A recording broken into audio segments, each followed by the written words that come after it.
Hello, and welcome back to week 10 of the blog series that Mandy and I are putting on. My name is Tammy Miller, and Mandy is the beautiful person next to me, who is a physical therapist and is an athletic trainer. And this week, we're going to be talking about things that are all the rage, either all the rage in exercise or all the rage in nutrition. And we're going to be breaking those down and really just looking at, the good and the bad of them. And I'm going to start off with something that I'm going to guess almost everybody has heard about. And that is the keto or the ketogenic diet. That is all the rage right now. Especially in gyms, especially in CrossFit gyms. I will tell you that there are quite a few people in my CrossFit gym that are on ketogenic diets. And the first thing that I want to do is I want to talk a little bit about where the ketogenic diet came from, just so that you get an idea of why it was created. And so you kind of know what it does. And it was actually created back in the 1920s, believe it or not. It's that old. And it was originally created for children with severe epilepsy. And so when you have epilepsy, you've got your right and your left brain. And there is a section in between called the corpus callosum that has lots of nerves that go across like this and connect both the right and the left hemispheres. And what happens is they talk back and forth across those neurons. And if if those neural transmissions get too often, too fast, too much, it gets confusing for the sides of the brains. And that's what causes a seizure. And so they said, okay, we have children that have severe epilepsy. How can we slow down the communication? In other words, the electricity, the neural transmission between the sides of the brain. And they said, well, the body uses glucose for energy, and the brain preferentially uses glucose. It really, really wants glucose. It can use ketones, but it doesn't like it, and it actually uses an exorbitant amount of energy and oxygen to be able to utilize ketones to make ATP, the energy molecule. So they said, this is going to be great, because if we do this, we're going to be slowing down the number and the speed of these transmissions, and it will stop the seizures. And it worked beautifully. It stopped the seizures. It slowed the transmissions down.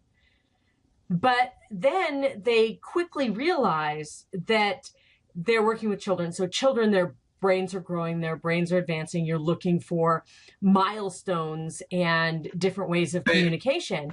And they were saying, yes, their seizures have stopped or have gone to a minimum, but they're not developing as quickly as they should be for kids their age. Their grades are dropping in school. They're not able to interact as we would expect them to. So we could potentially be doing damage. Okay. And back in the 1920s, they had no way of, testing that. So they just basically said, done. We're not going to do this anymore. We're not going to take the risk. And the ketogenic diet dropped off the face of the planet for about 70, 80 years. And then it came back because of the obesity epidemic. And it came back through physicians who said, if we put our obese or morbidly obese patients on this for short periods of time, like a week at a time, and it will kickstart their fat loss. And then we can put them on a regular diet, and they can cycle back and forth, but it has to be done under a physician's care. And the reason it has to be done under a physician's care is to make sure that, the body is functioning correctly. And a lot of times when we eat a keto diet, we up the protein to a point where it actually puts too much stress on the liver and the kidneys, both of those. When we break down proteins, we make ammonia, which is a key component for each amino acid. Ammonia is incredibly toxic to the body. So the liver tries to help us by making it into urea. And then the kidney, one of its jobs, well, its major job actually, is to get rid of soluble wastes. Ammonia and urea, or urea is still toxic, just less toxic. Those are both soluble wastes that the kidney wants to get rid of. Well, if you're increasing above the norm of the protein that you're eating, you're putting stress on your liver and your kidneys. So this needs to be done under a doctor's care so that we can test liver and kidney enzymes, make sure everything's functioning well, and we can watch what you eat. We can cycle you on and off. Well, unfortunately, over about the last 10 years, it's become the go-to diet on our own, without a physician's care, without, having a physician look and make sure that our liver and our kidneys are functioning well. A lot of people that are on keto diets will say, I feel foggy, I feel wonky, I can't think. And then after a few weeks, a month, they'll say, oh no, I feel great. No, wonky and not being able to think is just now your new norm. So you just don't notice. You've just adapted. You've adapted to it. So is it a great way to kickstart weight loss? Yes. For short periods of time, absolutely. With a physician's care, absolutely. On our own for extended periods of time, you can actually be doing more damage than good to your body. So, that's one of those that if it's something that is necessary, if it's something that you need to do because you are obese, please talk to your physician about it, because they can do the tests, they can watch, they can make sure that everything is functioning correctly. And I know we can find lots of research on the internet saying, yes, keto is wonderful and everyone should be on it, or no, keto is horrible, no one should be on it. Anytime, and I just want to put this out there for people who are looking at this research, don't trust a website. Don't trust everything you read on the internet. We already all know that. It's April 1st every day out there, people. Exactly. Seriously. Exactly. So find the paper or papers that they're referencing. Yeah. And first thing you want to do is you want to scroll to the end of the paper right before all of the references, and you want to look at where their funding came from. Right. This will tell you, is this funding that is legitimate funding by something else? Just an easy one to give you is there's a lot of research out there about sugar is great for you. You can eat as much sugar as you want, or you shouldn't be eating sugar. When you scroll to the bottom of a lot of them, they were sponsored by Coca-Cola, or they were sponsored by the Corn Syrup Association or something like that. So always make sure you know where the research comes from. If it's NIH funded, it is going to be less biased. It's not going to be biased like other types of funding. If it's coming from a dietitians association or a nutritionist association, it's going to be less biased. So look at where that funding comes from, because that will give you a good idea of whether or not you should believe it. Exactly. So that's the main diet that I want to talk about, because that's just the big one that is out there right now that I'm sure every single one of us who are listening to this has heard the term keto or ketogenic. So, yeah. All right. So what do you have for us, Mandy, that is all the rage right now in exercise? Right. So all the rage right now, there's a couple of things that have popped up in the exercise world that people are, pretty hot for. And one of them, I was previously, I would say like a naysayer, non-believer, or thought it was really good that people did that because it kept people coming to the clinic, but that would be CrossFit. And truthfully, the interest with CrossFit per hour worked out. And this is actually backed up by research that is unbiased funding, Yes. not funded from CrossFit, the corporation. But there's multiple research studies out there that show that your injury rates with CrossFit are similar to that reported with any other weightlifting, powerlifting, anything out there where people are just in the gym moving weights around. So, I mean, if you want to look at per actual training hours, it's about 2 to 3 people injured per 1,000 training hours. And those injuries don't have to be, like you have to take months off or something to that effect. Just per hour of injury, that's what we're really looking at. And that is nothing if you look at the injury rates of runners. See, like runners. Wow, I wouldn't have guessed that. I'm sitting here thinking this is awesome because it's going to take me like 5 years to hit that 1,000 hours, so I'm not going to get an injury. And provided that you're in a good gym and that your coaches are actually looking at form, because that's the big thing is when you start moving a lot of weight around, you want to make sure your form is correct so that you're not putting undue torque or anything, strain on any tissues. Soreness is great. That's a lot of sign, but soreness in an area that you weren't expecting, that's maybe a reason to talk to your coach. But that's something you can deal with on an individual level. But runners are a very unique breed of people that sometimes will, they're afraid to take down their number of running hours. They're afraid to really change anything dramatic in their running routine. And that's just due to some dogma for the most part, I would say. But the running injuries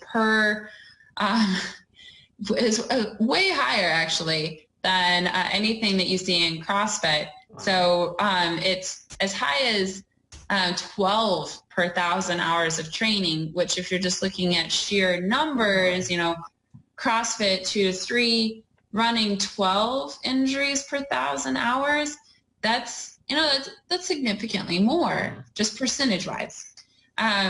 It's still not saying that that's a reason you should use that you shouldn't run, because you might injure yourself after you run 1,000 miles or 1,000 hours, which is still a lot of hours. We should put that out there too. That is an amazing amount of hours. That's a lot. But the big thing I think that CrossFit does for the body is it varies what you're doing and how you're moving. And to a point, it's having you lift load in ways that our body was actually designed. Like that's something that you would do in real life. So people don't think about it, but when you're doing like getting out of a chair, which in a therapy world we would call sit to stand, that is a deadlift, basically. That's, I mean, if you get coached through it, it's pretty much a deadlift. Not exactly, but for the most part, if you think of it as that, it's pretty equivalent. And one thing I see as people age is they just start sitting a lot and they don't get up out of the chair. Their ability to actually move their own body weight from a seated position up, and then as they're coming down, not to just flop down the last foot, that's huge. And it's a sign that there's significant weakness going on in your lower body. And there'd be nothing more than I would like in this world than to see a bunch of 65, 70, even 80-year-olds in a CrossFit class and moving around some weight, because you know what, that moving weight, that's so functional for you. Lifting groceries out of the car, that's moving weight. How you bend and grab it, that's important. You don't, I've had so many patients that bent over to like pick up a piece of paper or move a folder and threw their back out. That would be me. I actually bent over to pick something up out of the pantry and threw my back out where I didn't stand or walk for 3 weeks. Yeah. So I haven't actually seen anyone in CrossFit that has actually done that. You know? That was the reason I started CrossFit, was that injury.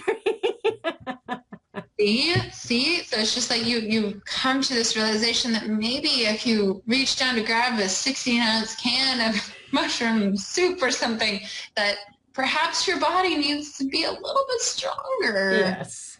Just a little bit, just a little bit.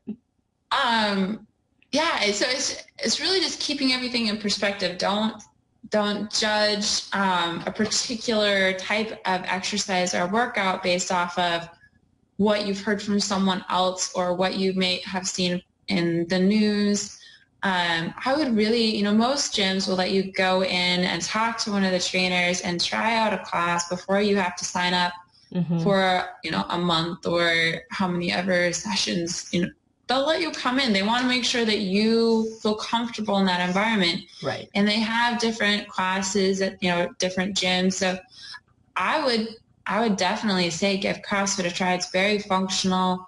The coaches go through pretty intensive training in order to get their certificate. So that's one thing that I do like about CrossFit. The only other thing that I'll throw out there, which is actually something I think it's funny that I'm going to talk about this, is bar. And bar is another thing that you see a lot of bar studios pop up. And I've been to a lot of bar studios. I actually am bar certified, oddly enough. And the big thing with bar is that it is a workout that's meant to somewhat closely mirror what you might see a ballerina do in our daily workout, so our normal bar routines, and then center work. But the big thing is that with all these different bar companies that are certifying, your bar classes are going to be really variable. And one bar class is not another bar class. So I'm not 100% familiar with all the different bar companies out there. But the big thing I would say is that if you want to try bar, I don't think that bar is good, bad, or indifferent.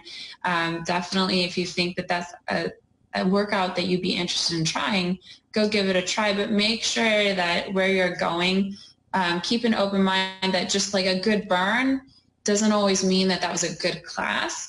Try to see if they're being equal on both sides. That's one thing, like sometimes instructors start talking and they don't count. And so you do like 30 reps more on one side than the other. And that wouldn't happen in some of the other classes. And one that's really still big out there is Les Mills. You see those classes in most bigger gyms, and it's choreographed to music. So you will always do the same reps with different weights. And it's, it's a new program every single month, I believe. Could be a little bit less often. I'm not 100% on that one, but it's making sure that everything's equal and adjusted. So, listening to your body as you go through these different classes, finding something you like, but then listening to your body as you go through and making sure the instructors are good. That's the other thing, because it varies. You don't know where that bar instructor was certified at. Could have been last weekend for 3 hours and now they're teaching you a class. Right. CrossFit is different. That's a lot more regimented. Les Mills is very different. That's a lot more regimented as well. So yeah, I know for bar, Balanced Body has a significant, if they're Balanced Body approved, they have correct. A significant amount of hours that they have to train to be bar approved. It's not a weekend thing. It is multiple trainings. So, yeah. And I wasn't going to bring that's the one I'm certified through, so I do like them, but I didn't want to necessarily say only look for balance. Right, absolutely. I just know that one from other Pilates practitioners that exactly. I know that Balanced Bar or Balanced Body is one of the most regimented of the Pilates trainings and bar Pilates period. 100%. I mean, all of Balanced Body, which like this would be where I would have, I would say if this was an article I was writing, I'd have to admit that I had a previous relationship with Balanced Body, and I've been certified through them. So absolutely. I do understand. And I am not Balanced Body certified. I'm not certified in anything. Yeah, she's not. So there we have like a 50-50. But when you do look at Pilates and bar and those types of exercise classes, Balanced Body has a really nicely even keeled, like good practice hours. The instructors are great. So that is one that you could look at if there's one in your area. might be something to look at. But that's not saying that any other bar companies out there are all awful and it's only Balanced Body, but just go into it with an open mind. And right. And you mentioned Les Mo's as another one that is very, the training is very regimented. The classes are very regimented to make sure that you're equally working both sides of your body. Yeah. So with that in mind, those are a few of the things that are all the rage. But the big thing is just get out there and move, Agreed. Your body was meant to move. Your body was not meant to sit down. It wasn't meant to watch more than 2 hours of TV a night. And that was your method of unwinding your brain. Your body needs to move. It actually helps your brain like significantly.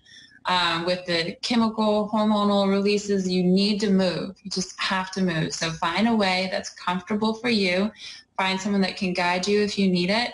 But just move. Your body needs it. You need it. Your brain needs it. Everything needs it. I definitely agree. I can tell when I don't move. Once you start working out on a regular basis and you don't for a couple of days because of random things that happen in life, I've actually sat down and just been devastated because I can't go work out, which I was not something I ever thought I would be. Never thought I would be that person to be like, yes, I don't have to work out. And now I'm that. No, I actually need it. It actually makes me happier. And I know I am healthier at almost 49 than I have been at any point in my entire life. And so, which is so good. Yes. That's so good. I'm like, yes, I'm almost 49 and I am healthy. Woo! Yes. I really think that at any age you can absolutely make changes like Tammy's talked about with your nutrition, absolutely with diet, absolutely with exercise. It's more of that lifestyle switch. Like, I'm going to do this for my body, not that I'm on a diet or I'm on a commitment, or I'm going to do this. And this is the way that life will be now. Yep. You always have slips and fallbacks. Always. Yes. And that's okay. We're human. That's fine. You need to have those days off. You need to have those times off, everything in moderation. Yeah. Definitely. All right. Well, thanks for joining us. And next week we'll be back to talk about another delightful topic in regards to helping you start this new year with better health. So excellent. Thank you. Bye. Yep. Bye.